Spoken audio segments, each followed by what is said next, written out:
আপনি একদম নিশ্চিন্ত থাকুন, আপনার মেয়ের জন্য যে ছেলেটা দেখেছি আপনি খোঁজ নিয়ে দেখবেন, কোটিতে এক। আমি তো বলে রাখলাম, এই এরিয়ার মধ্যে সব থেকে মানে কুলাঙ্গার ছেলে, সব থেকে হারামি।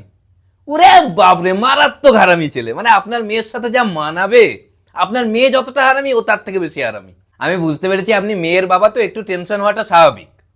টেনশন তো হবেই, মানে আপনার টেনশন যে মেয়ের সাথে যদি কোনো ভালো ছেলের বিয়ে হয়ে যায়, ভালো পরিবারের ভালো ছেলে, যার ব্যবহার ভালো, সাদা সিধে, সহজ সরল। একদম নয়, পাক্কা গুন্ডা, পাক্কা গুন্ডা। আপনাকে ঠকাবো না, ওর এক একটা গুন্ডা আমি দেখেছি, ওরে বাপরে। চরিত্র কেমন?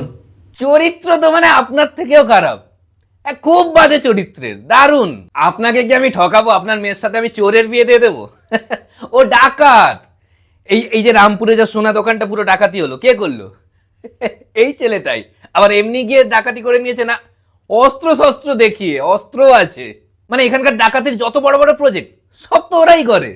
আর বংশ বলতে গেলে কি বলবো, এত অসৎ বংশ না, এত অসৎ, অনেকবার ধরা পড়েছে। তার মানে এই নয় যে ওরা সততার পথে নেমে এসছে, না, অসৎ তো অসৎই থাকবো। আর সমাজে যা ওদের দুর্নাম, যাকে ওদের ব্যাপারে জিজ্ঞেস করবেন খিস্তি মারবে।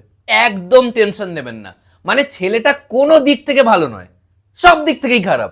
একটা জিনিস আছে, ও বাইরে অত বেরোয় না, মানে আড্ডা ফাড্ডার ওসবের কোনো শখ। বাইরে আড্ডা মারে না? না, অত বেরোয় না, মানে ওকে বেরোতেই দেয় না। কেন?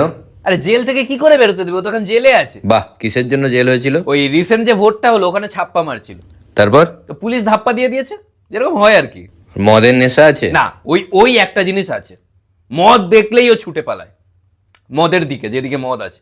তারপরে আনাই যায় না যতক্ষণ না নেশা হয়, আবার নেশা হতেই চায় না। একটা এইসব ব্যাপার, মানে দেখতে মানে তো যা দেখতে, মানে যে কেউ দেখলে ভয় পেয়ে যাবে। না না, শুধু ডাকাতি নয়, ছিনতাই, তোলাবাজি, ভয় দেখানো, কিডন্যাপিং, মাল্টিপল বিজনেস, সব পারে।